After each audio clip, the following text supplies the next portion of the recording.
Hi everyone, I'm Mandy, and it's been quite a year for me personally because I was diagnosed with 3 genetic disorders this year and it was a lot to take in. And I've been seeing the doctor quite regularly for it, but there were some symptoms that didn't quite fit in with what my disorders were presenting and the symptoms that should be associated with them. So my doctor suggested I go see a specialist about these, and we figured out that I actually am on the autistic spectrum, which was quite a shock because I'm 25 and you usually hear about people getting diagnosed with autism quite early in life. And I did a bit more digging and researching, and I found out that women are actually hugely underdiagnosed on the autism spectrum, and that's because women and men present very differently in terms of symptoms. And the studies that were done on autism, and it's quite a new disorder, and we're still trying to figure things out about it, and it's not fully understood yet, but all the symptoms that are associated with autism have been studied from men. So a lot of women have been misrepresented in the data, and we're only kind of figuring out that women show autism differently now. So I wanted to speak a bit about my symptoms and speak about how to help those with autism if they're diagnosed later, how to figure out if you are autistic, especially as a woman who's maybe an adult, and also some of the benefits of having autism, because I don't like to see autism as a disorder like anxiety or depression is. I kind of like to see it as a unique way that your brain functions, because although sometimes it can be frustrating and we are weird and stuff, I think that there are some benefits too, and I think when managed and diagnosed properly, you can live quite a happy life if you learn to kind of work with your autism. And obviously that's for people more on the high functioning side of autism, because autism can be quite low functioning too, which is obviously really hard to live with. Luckily I am on the high functioning side, obviously because I went undiagnosed for so long, but I just wanted to speak a bit more about it. So there's 3 things, kind of categories that diagnose you as autistic. First one is sensory difficulties. The second one is social difficulties, and the third one is kind of repetitive actions or rituals. So I'm going to just take you through my symptoms, because obviously I can't speak for everybody else, and autistic people often show symptoms in very different ways, but I can only speak for myself and what I've experienced. So firstly, on the sensory side, I'm just going to give a very brief summary, otherwise this video is going to be very long. So on the sensory side, this is what I struggle with the most, and this is what got me diagnosed in the first place, because I was struggling a lot with colours, and if I saw too much of the colour orange, I would end up throwing up and just not being able to handle it. I felt so overwhelmed. And when I spoke to my doctor about this, he was obviously like, this doesn't sound like a sort of organ related thing, it sounds more like a psychologically related thing. I don't know if that's not the right word, but it's fun. So that's why he sent me on to my specialist to figure out what was going on there. But a lot of senses can be affected by autism, and sometimes you can be oversensitive to certain things and sometimes undersensitive. So I have like no sense of smell at all, but obviously my eyesight's pretty good, and I get overwhelmed by colours, especially like at night if I'm driving as well. Like if there's lights and stuff, I can't concentrate on the road and I just see all these lights and get really overwhelmed. Another thing is like if there's too much noise in the environment, I can't concentrate, and I know that a lot of people experience that, but it kind of feels like I'm gonna cry. And it was weird, like I was at work trying to do like a full-time job, and well, I still try to do a full-time job, but I kind of found like if I was around too many people talking to me and there was too many noises and too many colors, and there's just so much going on, which is usually the case in an office, I would just end up like crying and I could not do it, and the next day I would feel so drained, and I was like, how are other people doing this and I can't handle like having a job? Like, what is wrong with me? And kind of makes sense now, and it's a lot easier to manage when you know what's going on. Another thing with the sensory and motor skills is that I am a super clumsy person, and I'm very unaware of the things around me, which is not a good combination. And the worry with people on the spectrum sometimes is that although we can be quite independent, it's a lot easier for us to, for example, get run over because we aren't aware of things around us and we're very clumsy. And I've actually nearly got run over quite a few times because I just don't like notice things, and I'll notice things like on me and like textures and stuff a lot more than most people will, but I'm not aware of dangers and all that kind of thing like a lot of people are.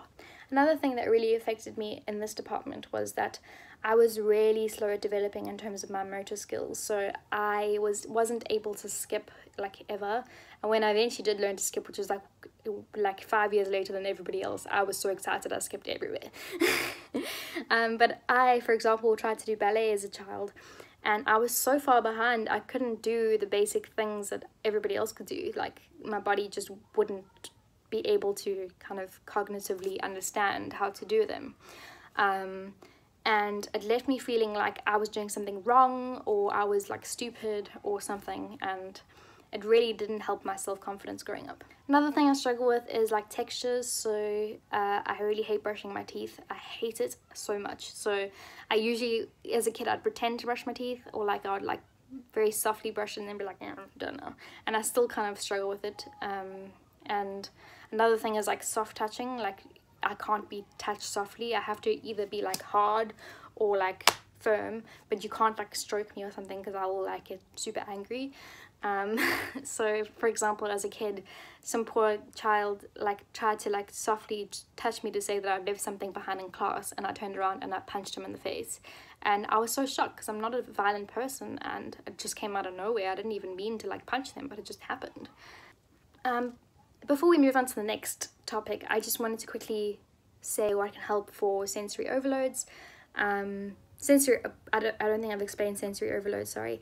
Sensory overloads are when you've had too many things going on in the day and you just feel like crying and hiding and you can't go on. And it's good to be really aware of when your senses are hitting their limit and allowing yourself to have space, or finding tools to help you kind of cope with these things. So for example, the light thing, I've found that the blue light glasses, those things that protect your eyes from blue light, really help with like the color overloads for me. I also carry around earplugs for really noisy environments, so I can just put the earplugs in and kind of like zone back into my safe space. Another thing is just knowing, like I said, when to just be alone and take some deep breaths before you hit one of those sensory overloads. Okay, so the second topic is the social disorders that come along with it.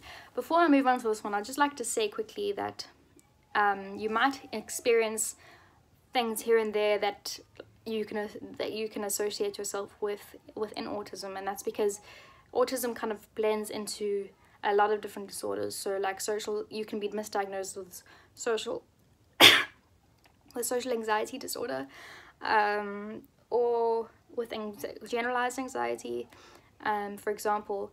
But what makes you on the autistic spectrum is matching all three of those kind of criteria, and obviously because it's a spectrum, it will affect different people in different ways. Okay, so let's move on to the social aspect of autism.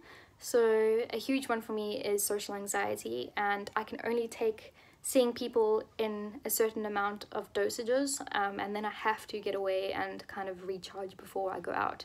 That's also quite an introvert thing, so a lot of you might be able to relate to that one. The other thing is eye contact. I only figured out recently that like other people are okay with eye contact, which is I found like very strange because I've always looked people over here and kind of that's how I connect with them. If I try to look people in the eyes, it becomes very overwhelming for me, and I can't hear what they're saying and look them in the eyes at the same time. It's way just too much sensory processing for me to do. I can either do like one at a time. So if I am forced to make eye contact, by someone, I'm probably not going to listen to them. So it's important to realize, especially if you have a kid that's autistic, don't force them to make eye contact, because they're probably not going to be listening to you, and it's way too overwhelming for us. Another reason why autism is often misdiagnosed in women is because we're apparently a lot better at masking and kind of copying people. So I've done this throughout my entire life, where I've made friends with people and kind of copied everything they've done. And especially as a kid or like teenage years, I would quite literally become my friend because I just wanted to understand how to act normal and act like other people. And it actually lost me a lot of friends and got people really annoyed with me, because women in particular don't like being copied. I don't know why, and I've never been able to understand this concept, and it always kind of like confused me, because I was like, why won't you let me copy you? Like, it's actually quite a compliment if an autistic person copies you, because it means they like you and they think you're really cool and they want to be more like you, and they think that you are really good socially. Usually. One of the big misunderstandings around autism is that we are unable to be empathetic, and I can very much see why people would think that, because from my side, I am a very caring and considerate person, and I think that I think about people's emotions a lot, and I sympathize with people a lot. But if, say for example, my friend comes to me crying about something and they're explaining a situation to me that is upsetting them, I won't be able to put myself into their shoes and understand and feel that emotion with them. It's just not something that I'm able to do, and it doesn't mean that I don't care for that person or I don't worry about that person. I do. I just am not able to put myself in their shoes, if that makes sense. So I see like other people, when someone cries, they're able to like feel sadness for them, console them, all that kind of thing. When someone cries and comes to me, I just get very overwhelmed and I don't know how to respond, and I'm like very aware of my facial expressions, and sometimes I'm not able to like understand how to control them, because autistic people, we don't just have facial expressions that are like, they come with our emotions. We have to kind of mimic that and try like portray what other people do so that they'll understand us a bit better. But it's really difficult when you put in a very high-pressure situation like someone crying, and I don't know how to react to them, so I end up like patting them like a dog, or like just like getting very confused, and sometimes I laugh because I get too scared, and it's like a way of me responding, which is really not a good idea. Yeah, so I'm not very good with consoling friends and in high emotional situations, but that doesn't mean that I don't feel for people or I don't care for people, because I do, definitely. Okay, on to the last thing, which is the repetition and the routines. So a lot of autistic people have stims, and I have quite a few stims, and I only recently figured out, and this was a big revelation for me, is that stimming is actually hugely important to people on the autism spectrum. So apparently if you don't allow yourself to stim, it can be a huge cause of your anxiety and feeling overwhelmed. So stimming actually allows you to feel less overwhelmed and less anxious. And some of the stims that I've had in my life are things like hand flapping. I do this a lot. The repetitive movements. I like to chew on things, and if I don't get to chew on things, I grind my teeth throughout the day. I have this thing where I constantly rub my eye, and it's actually like caused me to get infections in my eye and really irritate my eye, but I just can't stop rubbing it. I do this thing as well when I get anxious, that I shiver and I shake and I go like this, and a lot of people think that it's because I get cold easily, but it's actually because it's kind of a way for me to deal with all the, especially in social situations, all the people talking and like the overwhelm that I feel. Another one I do is like yawn and stretch, and do the stretches forwards and backwards. Like I do that a lot around people if I'm nervous or anything like that. So recently, now that I found out that I'm on the spectrum, I've been allowing myself to stim, and I like chew on things and flap my hands and all that kind of thing. It's actually reduced my anxiety so much, and I can't even express to you how much it's helped me. And it's crazy because I've always gotten into trouble for doing those things. Like I was so attached to my like bottle as a kid that I think I was still like 13 or 12, and I was still like attached to it, and I wouldn't let my mom throw it away because I loved the chewing sensation, but I always got into trouble for chewing on things. And the flapping, like my parents would always just be like, no, don't do that because it's not socially acceptable. But it actually is really, really important, and I think we should allow people on the spectrum to stim whenever they want to, because it really helps you cope.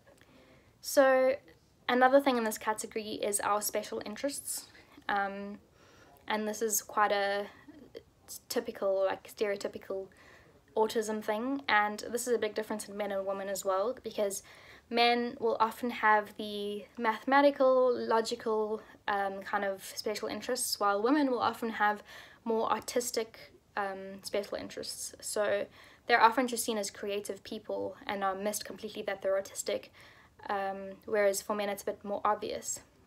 And then a lot of people on the spectrum also have very specific routines and rituals, and a lot of the time they won't actually be kind of constructive or important, or they often won't be logical. They'll just be things that they like doing over and over and over again because it makes them feel safe. So I've watched Friends, the series, like I think 15 times because it just makes me feel safe when I watch it. And I like can't, there was a stage where I couldn't go to bed ever without watching like a Friends episode before bed, because it would just not, I wouldn't feel safe. And another thing is, like, if I have a particular routine or ritual for Saturday and Sunday, and some small thing will change it, like my boyfriend will invite someone over, I will get super upset and throw like my toys out the cot, when it actually isn't such a big deal. But to me it is, because I have specific routines that I like to stick to and things that I like to be done a certain way. And obviously that can be quite frustrating for the people around you. Okay, so I'd like to get on to how to support people with autism. And if you are autistic or on the spectrum, how to kind of manage it a bit better. So for people who know someone with autism, it's important to accept them for who they are and allow them to kind of be themselves, so they don't have to mask around you and they will be a lot less anxious around you. A big one for autistic people is that because we don't understand social cues and social norms a lot of the time, we don't know what like manipulation is, because that's such a far concept for us. We're like battling to understand basic like social interactions. We're not on the level of understanding like how to manipulate those situations. So that means that we're very easily manipulated and can be quite naive with people. And if you have someone autistic in your life, just make sure that they're not being manipulated by others, because it's a very common situation. And I'm very lucky to have had people in my life that are like, Mandy, you're being manipulated. Stop it. And I still don't understand why or how, but I'm glad that people look out for me, so please look out for your friends. Allow them to have the space that they need. So if they're having a sensory overload or a social hangover where they just can't take it anymore, let them have their alone time and to rest and recover, because it's really important, and we will have like meltdowns if we don't we aren't allowed to do that. Another thing is, like, don't force them to do things that are not okay for them. So if they really don't want to be in a social situation, don't force them to be, because they're probably at their limit already, and they're gonna be, sometimes you actually physically get sore. Like if I am forced to be in a social situation, the next day it literally feels like I've been hit by a bus. Like I cannot do it. So you're actually really hurting those people around you by forcing them to be in these situations. Okay, the last thing I wanted to speak about are some of the benefits that I found, and speaking to people around me and speaking to doctors and my therapist and finding people online that are on the spectrum. I found that we have hyper focus. So if we are doing something, we get super into doing it. Like we're able to put ourselves into exactly what we're doing and just become that task. Like nothing can distract us and we are just doing it, you know. And then there can be downsides to this, obviously, like we forget to eat or kind of get way too into it that we like tire ourselves out. But it's really awesome that we can focus so hard on a task, and I think that's like can be hugely beneficial if managed correctly. So people that are high functioning and on the autism spectrum often have quite a high IQ. And although, like I said, we're not very socially intelligent, we are quite intelligent when it comes to like our passions and our points of interest. So another benefit, and this is maybe a benefit for someone that has an autistic person in their life, is that we're very loyal, and if we feel safe around you, we're pretty much like gonna stick with you forever. Another one is that if we find our passion, for example, if our passion is our special interest, we have no limits for that. Like, we'll be able to do our special interests always, and we'll never feel tired of it or be lazy about it or get over it. It becomes our lives, and that's really cool because it means that we can really like get into something and really excel at one particular topic, which is really, really cool. Yeah, so that's pretty much all I have to say. Oh, one last thing, and it's more regarded to the social situations, is that if an autistic person feels overwhelmed, sometimes we'll get selective mutism, where we won't physically be able to talk. And I've had this experience quite often, mostly when I was younger, where I just wanted to talk sometimes, but I physically couldn't. So if someone goes quiet and they like not able to talk, just kind of let them be. We're not like super strange, it's just we're unique, and I think it's important to get the awareness out there so that we can help each other and support each other, and like make everyone aware that sometimes reactions aren't people being nasty or horrible people. It's just everyone is different and we all react to things differently, and I think having like empathy and understanding towards one another can go a really long way. So yeah, thanks. I really hope you enjoyed that video, and please let me know if you have any questions and I will get back to you, and love you all lots. Bye.